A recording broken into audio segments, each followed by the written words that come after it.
नमस्कार, मैं आचार्य वंदना और आज हमारा टॉपिक है वास्तु को लेकर कि हमें वास्तु के अकॉर्डिंग घर क्यों बनाना चाहिए।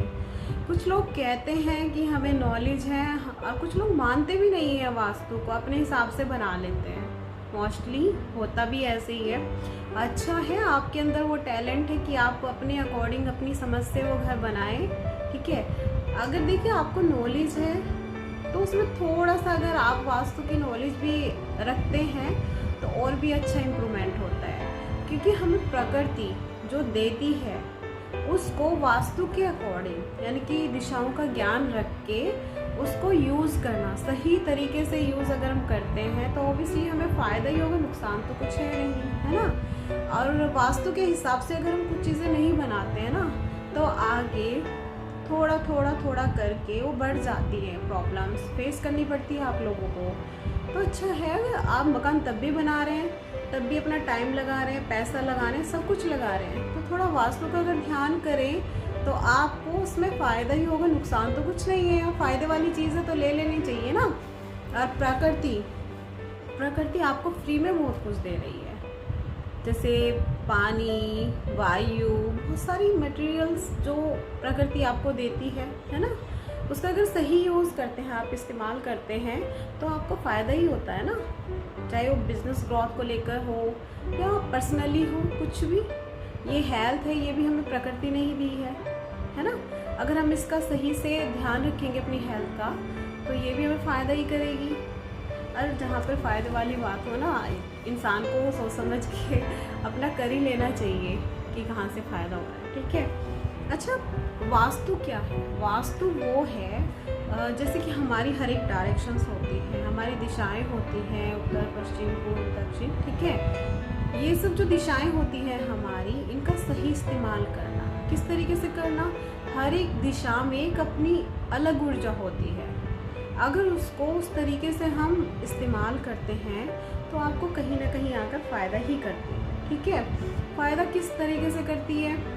अगर आप घर बना रहे हैं, है ना, तो अगर उसके हिसाब से जैसे कि पूर्व दिशा और उत्तर दिशा के जो बीच में जो कॉर्नर आता है वो गुरु का होता है, ठीक, उसे ईशान कोण कहा जाता है। अगर वहाँ पर आप पूजा का सिस्टम करें, है ना, तो उससे आपके घर में पॉजिटिव एनर्जी रहेगी और आपको, आपकी फैमिली में बच्चों को अच्छे से सद्बुद्धि रहेगी। सद्बुद्धि में संस्कार रहेंगे, पढ़ाई में अच्छे रहेंगे सब।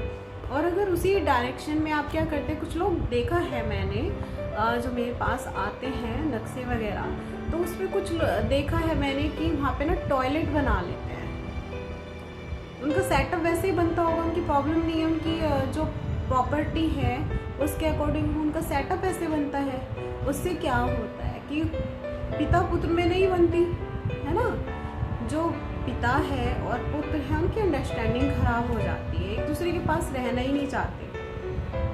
अगर बेटा बाहर निकल जाए तो थोड़ा अंडरस्टैंडिंग हो जाती है, या फिर पिता अगर उससे दूर रहे बेटे से तो अंडरस्टैंडिंग रहेगी।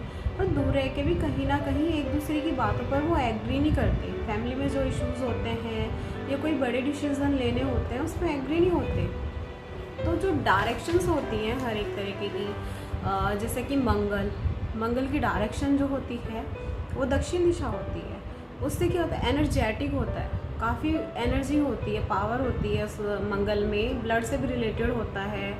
तो अगर मंगल आपको चाहिए कि आपको और भी इम्प्रूवमेंट करे तो उस डायरेक्शन का कैसे यूज़ करना है, और चंद्र की दिशा, उत्तर दिशा का कैसे यूज़ आपको करना है, जिससे फाइनेंशियली आपको ग्रोथ होती चली जाए।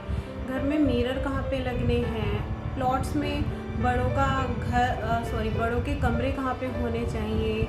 ये सब करने से ना छोटी छोटी बातों का, आप तब भी अपना घर बनाओगे तब भी ईंटें वही लगेंगी, मेहनत वही लगेगी, टाइम भी लगेगा। थोड़ा वास्तु का अगर ध्यान कर ले तो क्या इसमें कुछ नुकसान वाली तो बात नहीं है मेरे हिसाब से। अच्छा, इसके फ़ायदे क्या हैं? फ़ायदे मैं बताती हूँ आपको।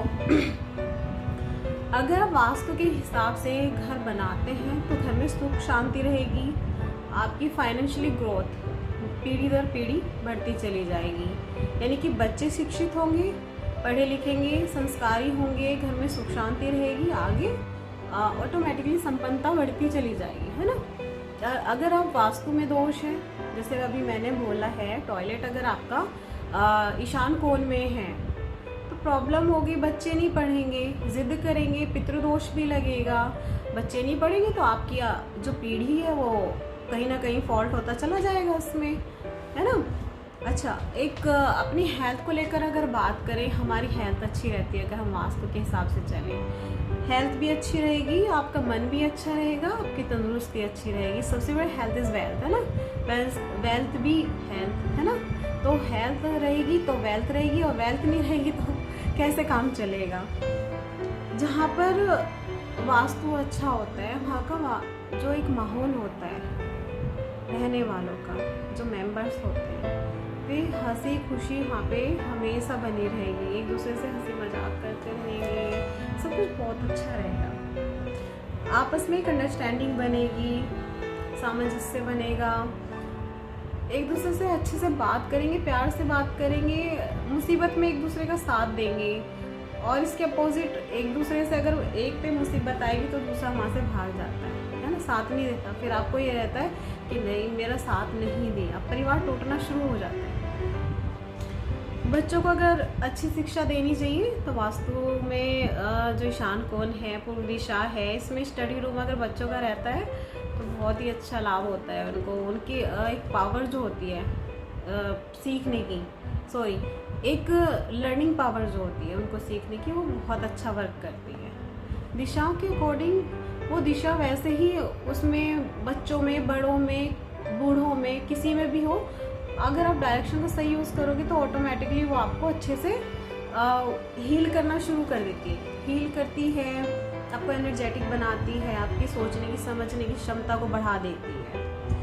आप परिवार, अगर ऐसा परिवार हो तो ऑब्वियसली आपको समाज में एक नाम मिलता है कि देखिए उनका परिवार कितने अच्छे से रह रहा है। और सही से डायरेक्शन का अगर हम यूज़ करते हैं, जैसे सूर्य देव की दिशा पूर्व दिशा है, अगर यहाँ पे इस डायरेक्शन का हम सही से इस्तेमाल करें तो ये आपको फाइनेंशियली, आपके बिजनेस में तरक्की करती है। उत्तर दिशा आपको अपने पैसे जो है उसकी ग्रोथ में फाइनेंशियली आपको हेल्प करती है। पश्चिम दिशा जो है उसमें आपको सोचने, कैसे आप सोचते हैं, कैसे आप वर्क करते हैं, एक जल्दी निर्णय नहीं लेते, बहुत ही सोच समझ के निर्णय लेते हैं। अगर ये डायरेक्शन में वास्तु सही बना होता है, किसी के बहकावे में नहीं आते आप, थोड़ा टाइम लेके बहुत ही सोच समझ के, जल्दबाजी में काम नहीं करते। अगर इस दिशा को सही रखते हैं तो जल्दबाजी नहीं करेंगे तो निर्णय आपके अच्छे ही होंगे, है ना। तो वहाँ पे वो डायरेक्शन आप उसको सही से यूज़ कर सकते हैं। और आपकी जो मंगल की दिशा होती है दक्षिण दिशा, इसमें आप ज़्यादातर क्या होता है कि फिटनेस हो गया, या टेक्निकल चीज़ें हो गई, मशीन से जुड़ी चीज़ें हो गई, ये सब आपकी बहुत अच्छी रहती है। आपका शरीर जो होता है एनर्जेटिक रहता है, बोलते हैं ना, लेज़ी फील नहीं करोगे अगर आप इस डायरेक्शन में कुछ भी जो वास्तु के हिसाब से बनाते हैं अपने लिए, आपको कुछ यूज़ करना है तो इसमें वो सब फिटनेस वगैरह और एनर्जेटिक खुद को रखने के लिए, या कॉन्फिडेंस से किसी से बात करने के लिए, या बिजनेस में इम्प्रूवमेंट के लिए, अगर आप इसको उस वे में यूज़ करते हैं कि आप कॉन्फिडेंस से किसी से बात कर सके, है ना, तो वो सब देखना चाहिए आपको। पर हर एक दिशा का जैसे कि यूज़ मैं आपको बता रही हूँ, अगर आप उसको सही से इस्तेमाल करेंगे बिजनेस पर्पज़ में, घर के पर्पज़ में, या फिर फाइनेंशियली, या फिर अपनी फैमिली को लेकर, छोटी छोटी बातों का अगर ध्यान रखें। स्टार्टिंग में आपको इतना लंबा प्रोसेस तो है नहीं कि आपको डे बाय डे आपको उसको याद करना पड़ेगा कि आज मुझे ये उपाय करना है, कल वो उपाय करना है, नहीं, घर एक बार बनता है। और आप जहाँ पे बिजनेस पर्पज़ से अपना ऑफिस बनाना चाहते हैं वो भी बार बार नहीं बनता। तो एक टाइम सोचना है, बार बार नहीं सोचना आपको। अगर सोच समझ के काम करेंगे प्रॉब्लम होनी ही नहीं है आपको। इसलिए वास्तु बहुत ज़रूरी है, क्योंकि वास्तु के हिसाब से अगर बनाओगे तो हर एक दिशा आपको लाभ ही लाभ देगी। अगर ये सब जानकारी आपको अच्छी लगी है तो आप पेज को फॉलो ज़रूर करें, लाइक करें, शेयर करें। और कोई भी प्रॉब्लम अगर आपको है, जानकारी अधूरी लगी है, या किसी तरह की जानकारी आप चाहते हैं तो आप मुझे कमेंट पे लिख के बता सकते हैं। मैं आचार्य वंदना फिर आऊँगी आपसे मिलने के लिए। Thank you.